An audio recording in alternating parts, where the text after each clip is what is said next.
Haman. You know who Haman is in the Quran? He's the minister, or one of the ministers of who? Of Firaun.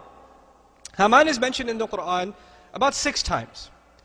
And Allah tells us about Haman that Firaun commanded him to build him a tower. Firaun commanded him to build him a tower. Now, is there a mention of a Haman in the Bible? Sure. Is there a mention of Haman building a tower? Sure. But the Haman in the Bible didn't work for Firaun. He worked for another king named Xerxes in the biblical book of Esther.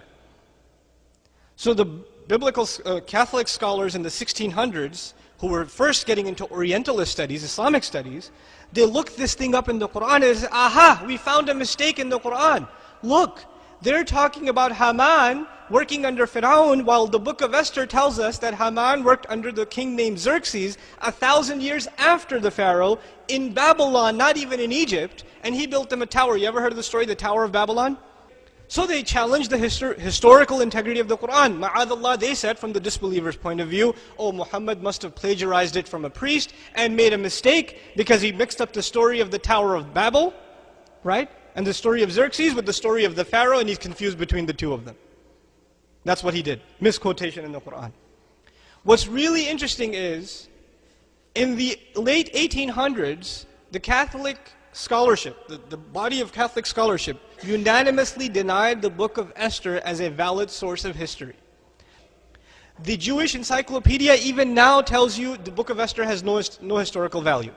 But then it remains, this one question remains. The Quran tells us that this Quran tells Bani Israel about the things that even they disagreed in. Now check this out.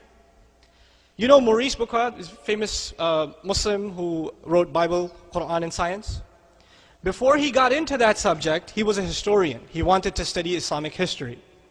When he came across this problem presented by Catholic priests, he did a little research. You see, what happened in the late 1800s was the Egyptian hieroglyphics were now being revived as a language, because hieroglyphics had died. About almost 2,000 years before the Prophet ﷺ, Egyptian hieroglyphics had died as a language.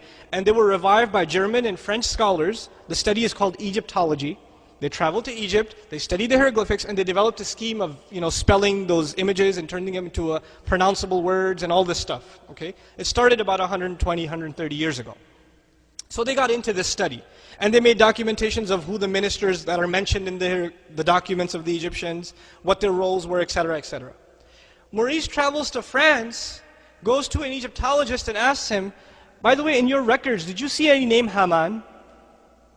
And he says, well, I wouldn't know, you have to go to Germany, but where did you get the name Haman? He said, well, there's a messenger, a man who claims to be a messenger, in the 7th century, who says that there was a minister of Pharaoh, whose name was what? Haman. And he told him to build a tower. He said, that's impossible. Nobody could have had access to any names from that time, because the language has already died at the Prophet's time for how long already? 2,000 years. So he travels to Germany to look up the names of different architects and constructors and ministers under the name, under the Pharaoh, specifically under the Pharaoh at the time of historical era of Musa a.s., of Moses. What does he find? Haman, minister of the stone quarries, construction. Haman 6 times appeared in the Quran. I visited famous specialists in hieroglyphs in Paris, and I told him I know a text which appeared during the 7th century of the Christian era. I wrote Haman before him, and he said me that is not possible, because the hieroglyphs were absolutely unknown between the 3rd century and the discovery of Champollion during the 19th century. It's not possible. I told him, yes, maybe you will have another opinion when you will see this Arabic text. What it is, this text? I told him, I want to, at first, that you tell me the meaning of Haman in hieroglyph. I said, Haman is a family name of the New Kingdom, and if you consult to the library of the Collège de France, the famous dictionary of the family name of the New Kingdom, by a German author whose name is Ranke, you might find Haman. And he said me, I do not remember exactly what was the profession of Haman, but the profession of Haman is indicated in this dictionary. I went to the library, and in the dictionary it was written, Haman, a director of the workers in quarries. That is to say, the man who was building with stones, of course, because at that time the great monuments were built with stone, not at all with wood.